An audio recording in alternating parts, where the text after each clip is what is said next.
जानिए महाभारत के युद्ध में सैनिकों के लिए भोजन की व्यवस्था किसने की। महाभारत को हम सही मायने में विश्व का प्रथम विश्व युद्ध कह सकते हैं, क्योंकि शायद ही कोई ऐसा राज्य था जिसने इस युद्ध में भाग नहीं लिया। आर्यवर्त के समस्त राजा या तो कौरव अथवा पांडव के पक्ष में खड़े दिख रहे थे।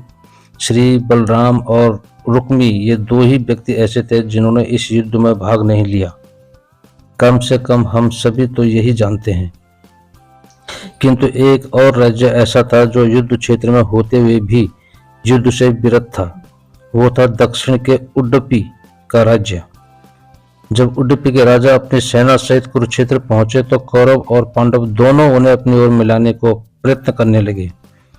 उडुपी के राजा अत्यंत दूरदर्शी थे। उन्होंने श्री कृष्ण से पूछा, हे माधव, दोनों ओर से जिसे भी देखो युद्ध के लिए लालायित दिखता है, किंतु क्या किसी ने सोचा है कि दोनों ओर से उपस्थित इतनी विशाल सेना के भोजन का प्रबंधन कैसे होगा।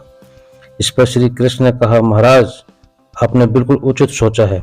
आपकी इस बात को छेड़ने पर मुझे प्रतीत होता है कि आपके पास इसकी कोई योजना है। अगर ऐसा है तो कृपया बताएं।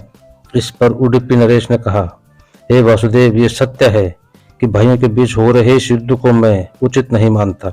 इसी कारण इस युद्ध में भाग लेने की इच्छा मुझे नहीं है, किंतु यह युद्ध अब टाला नहीं जा सकता।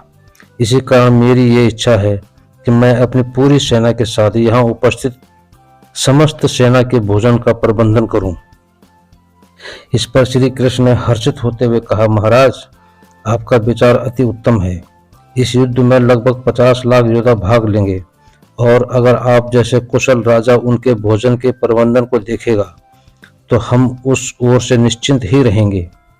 वैसे भी मुझे पता है कि सागर जितनी इस विशाल सेना के भोजन प्रबंधन करना आपके और भीमसेन के अतिरिक्त और किसी के लिए भी संभव नहीं है। भीमसेन इस युद्ध से विरत नहीं हो सकते, अतः मेरी आपसे प्रार्थना है कि आप अपनी सेना सहित दोनों ओर की सेना के भोजन का भार संभालिए। इस प्रकार उडुपी के महाराज ने सेना के भोजन का प्रभार संभाला। पहले दिन उन्होंने उपस्थित सभी योद्धाओं के लिए भोजन का प्रबंधन किया। उनकी कुशलता ऐसी थी कि खाने के बाद एक दाना अन्न का भी बर्बाद नहीं होता था। जैसे जैसे दिन बीतते गए, योद्धाओं की संख्या भी कम होती गई। दोनों ओर के योद्धा यह देखकर आश्चर्यचकित रह जाते थे कि हर दिन के अंत तक उडुपी नरेश केवल उतने ही लोगों का भोजन बनवाते थे जितने वास्तव में उपस्थित रहते थे। किसी को समझ नहीं आ रहा था कि आखिर उन्हें यह कैसे पता चल जाता है कि आज कितने योद्धा मृत्यु को प्राप्त होंगे, ताकि उस आधार पर वे भोजन की व्यवस्था करवा सकें। इतने विशाल सेना के भोजन का प्रबंधन करना अपने आप में ही एक आश्चर्य था, और उस पर भी इस प्रकार कि अन्न का एक दाना भी बर्बाद न हो, यह तो किसी चमत्कार से कम नहीं था। अंततः युद्ध समाप्त हुआ और पांडवों की जीत हुई। अपने राज्याभिषेक के दिन आखिरकार युधिष्ठिर से रहा नहीं गया और उन्होंने उडुपी नरेश से पूछ ही लिया, हे महाराज, समस्त देशों के राजा हमारी प्रशंसा कर रहे हैं कि किस प्रकार हमने कम सेना होते हुए भी उस सेना को परास्त कर दिया जिसका नेतृत्व पितामह भीष्म, गुरु द्रोण और हमारे ज्येष्ठ भ्राता कर्ण जैसे महाव्रती कर रहे थे। किंतु मुझे लगता है कि हम सबसे अधिक प्रशंसा के पात्र आप हैं, जिन्होंने न केवल इतनी विशाल सेना के लिए भोजन का प्रबंध किया, अपितु तो ऐसा प्रबंध किया कि एक दाना भी अन्न का व्यर्थ न हो पाया।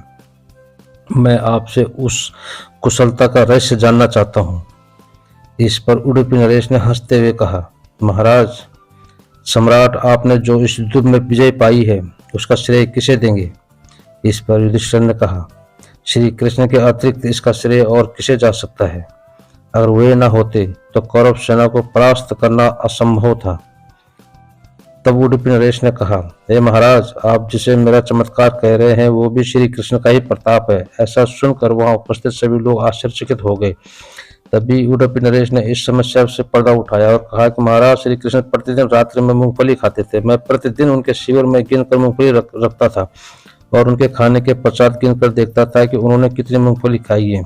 वे जितनी मूंगफली खाते थे उसके ठीक 1000 गुना सैनिक अगले दिन युद्ध में मारे जाते थे। अर्थात अगर वे 50 मूंगफली खाते थे तो समझ जाता था कि अगले दिन 50,000 योद्धा मारे जाएंगे। इसी अनुपात में मैं अगले दिन का भोजन कम बनाता था। यही कारण था कि मैं कभी भी भोजन व्यर्थ नहीं हुआ। श्री कृष्ण के इस चमत्कार को सुनकर सभी उनके आगे नतमस्तक हो गए। ये कथा महाभारत की सबसे दुर्लभ कथाओं में से एक है। कर्नाटक के उडुपी जिले में स्थित कृष्ण मठ में ये कथा हमेशा सुनाई जाती है। ऐसा माना जाता है कि इस मठ की स्थापना उडुपी के सम्राट द्वारा कराई गई थी, जिसे बाद में श्री माधवाचार्य जी ने आगे बढ़ाया। तो दोस्तों, यह इतिहास की कहानी अगर पसंद आई हो तो लाइक और सब्सक्राइब करना न भूलें। साथ में कमेंट्स भी जरूर करें ताकि मुझे और वीडियो बनाने के लिए प्रेरणा मिलती रहे। कल फिर मिलेंगे एक नए वीडियो के साथ। तब तक अपना ध्यान रखें। जय हिंद, नमस्कार।